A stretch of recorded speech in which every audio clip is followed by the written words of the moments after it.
ripped you off. What, you think ponies grow on trees? What kind of question is that? It's a large four-legged mammal. Riley I'll get into a bit more later, but Jasmine and her family specifically tends to be used as a vehicle to facilitate the point regarding black people within the system. Tom Dubois is a play on W.E.B. Du Bois' double consciousness theory, and it bleeds into Jasmine's depiction as well.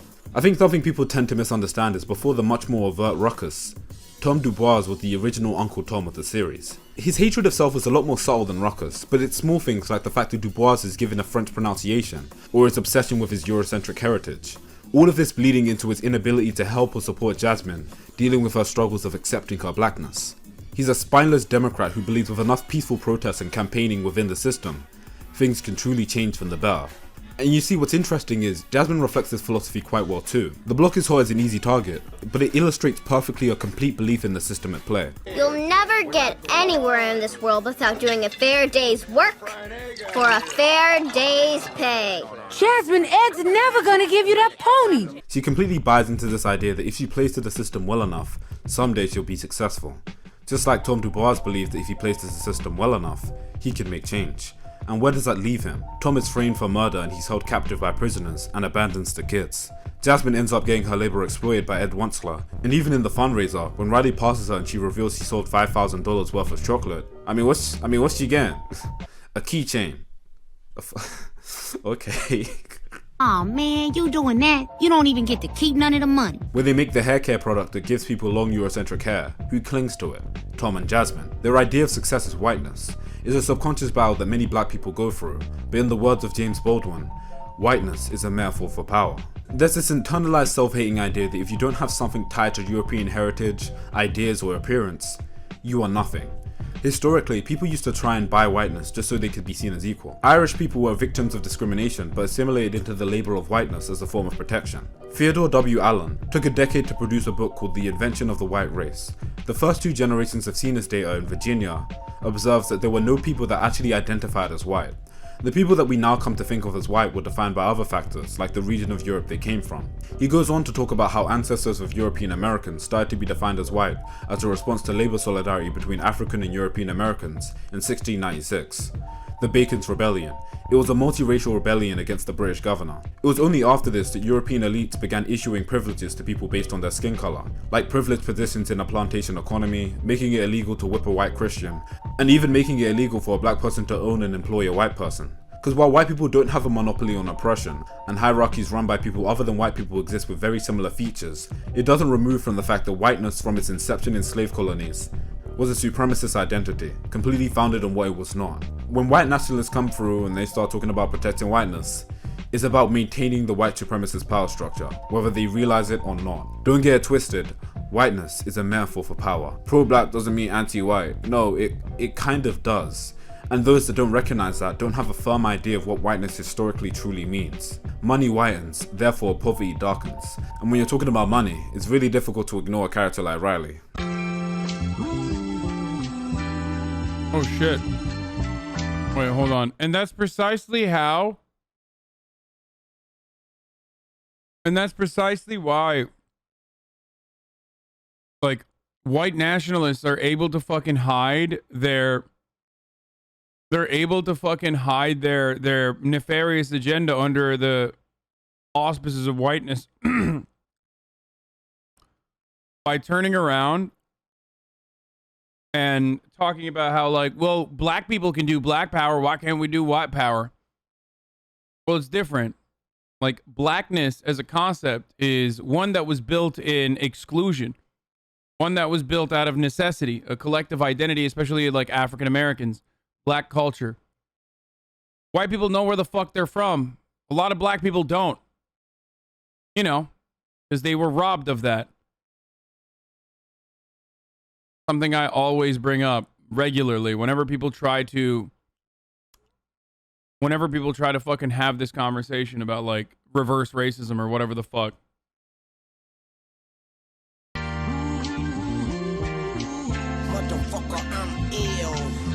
Riley's a lot different, but adheres to many similar ideas. Riley's imitation isn't of white people, but the often derogatory image corporations push of blackness. It comes with hypermasculinity, it comes with homophobia, but it also comes with this desire for money and power for the sake of social mobility. Jasmine and Tom DuBois imitate whiteness overtly, in name, in appearance, and specifically in their desire to work for white people, give their labor to the system. Riley doesn't want to work for anyone, he wants to own it. And on paper, this isn't inherently problematic. Wanting to own your own work isn't a problem. You see a lot of how Riley would operate in this context in The Fundraiser. When he achieves this level of success, Riley doesn't forget about his family. He doesn't neglect his friends or the people who got him to where he was. I love to see my niggas on TV shining, cause when they shine, I shine. Sorta. Even Huey, despite being the one doubting all his plans and ideas, is a small detail, but in the scene before the car blows up, you can see Riley bought him a new jacket. It's not just about success, it's about elevating those around you with your success. Supposedly. But say when this kid comes in, attacked and covered in chocolate, what does Riley do? Who cares? Deal with it. Let's get back to making money. Those hair care products might blow up people's heads, but hey, you know, we're making money.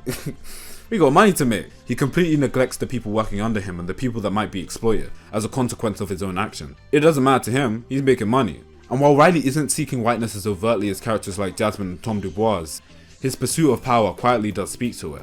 Let's compare this to something on a larger scale, which the Boondocks has openly criticized. That's why this is one of the best shows ever created, because it's just completely diametrically opposed to capitalism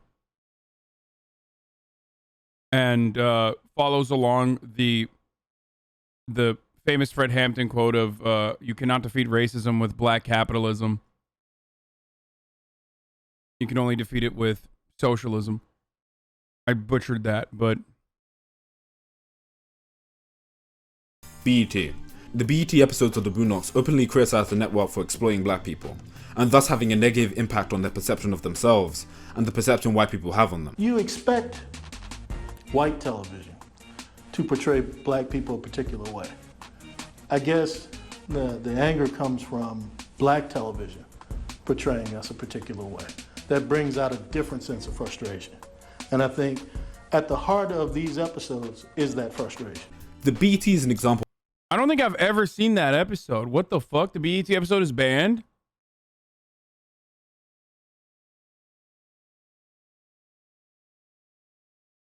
You know, I had the UMDs for this and the Chappelle Show. I had the fucking UMDs for those were the two shows. Those are the two only TV shows that I had UMDs for my PSP. Yeah, that's right, dude. Chatters are like, what the fuck's a UMD? Yeah. Exactly. I have it downloaded and can upload it to Google Drive if you want. Yeah, I would love to watch it. Someone said it's still on HBO Max. The BET episode 2.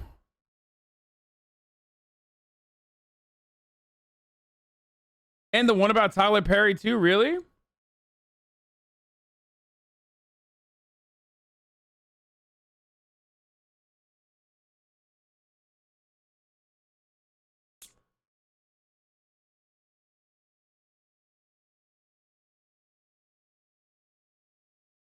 Of how effectively a black capitalist can exploit black people. It's reprehensible because it completely takes advantage of its audience. There's a limited amount of spaces where black people can actively support black people. Something with black faces that's genuinely black owned.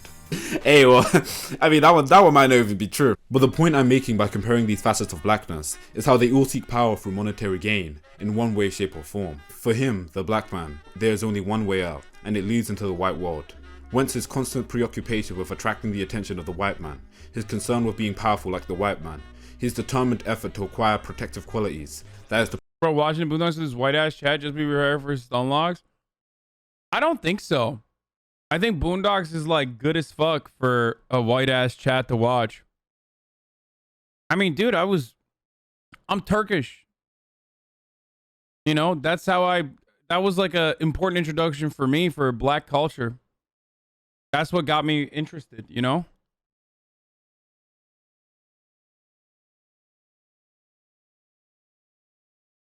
Yo, don't share media like that through the drive, bro. Tell this chatter. Why not? I don't know. Oh, are they fucking tracking it?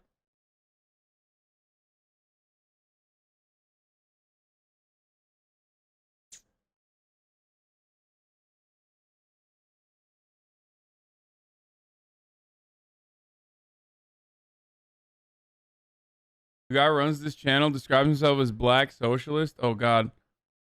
I'm scared to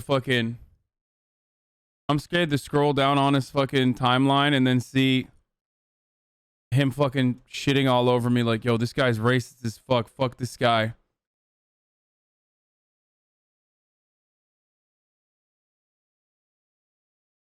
Fucking piece of shit. I hate him. You know what I mean?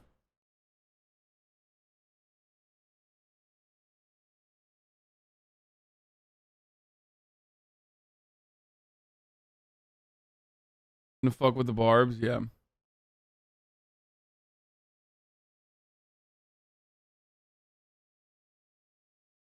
Yeah, he's dope. I love this video. I love it a lot. It's really cool. The proportion of being, or having that which enters into the composition of an ego, it is from within that the Negro will seek admittance into the white sanctuary. Ego withdrawal as a successful defense mechanism is impossible for the Negro. He requires a white approval. But I'm essentially communicating that this rationalization of human suffering is often done through this end. It's not as overt, but as long as the people around you and the people you like are happy, then apparently, look, none of that. Buying a house that big was kind of a Riley move, not gonna lie. Oh my God, shut up. That shit matters. Maybe some white people will see it and maintain big-eared opinions about black people. Who cares? Okay, maybe I have a little bit of Riley in me too. Okay. It makes money. Maybe some straight people will hear the language and perpetuate the cycle of homophobia. Who cares? People find it entertaining. It sounds powerful in my music. The ways in which we rationalize exploitation and blur the lines between strategy and exploitation is something that's specifically explored quite well with Rollo Goodlove. It's fascinating, but it's something the Boondocks explores quite often. It's more than the music, it's the networks, it's the leaders, it's the media.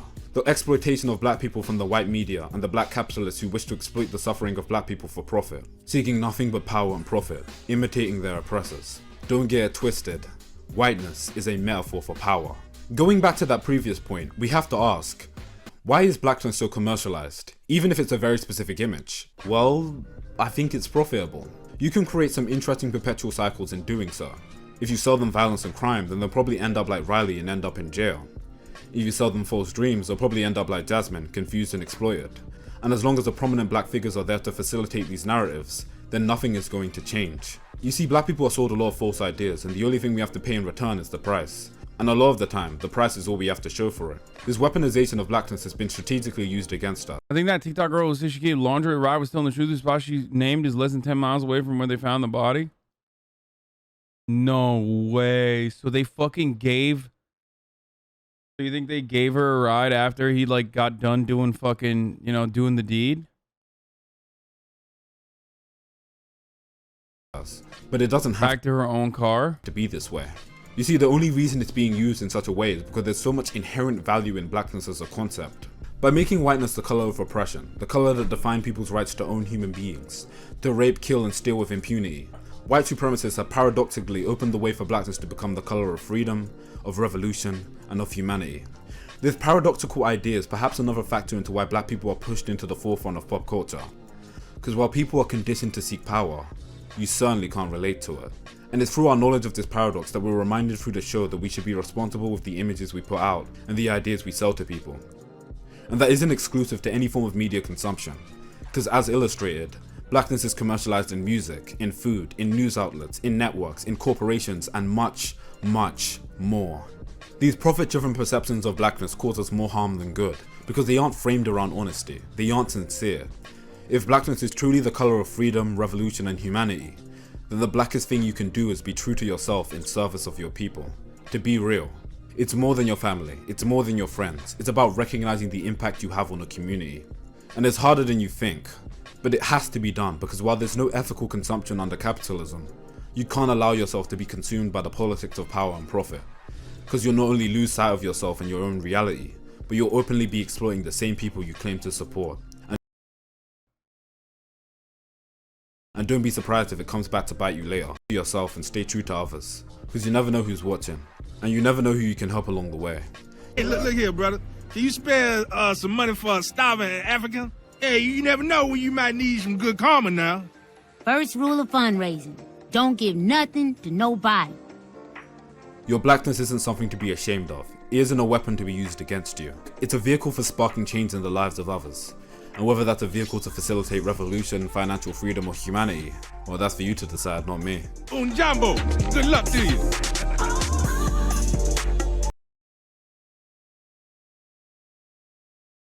Damn, this dude just like breaks down a lot of black concepts through the Boondocks. Black media is too political. It's not. Black escapism, too much black trauma, cancel culture, black power.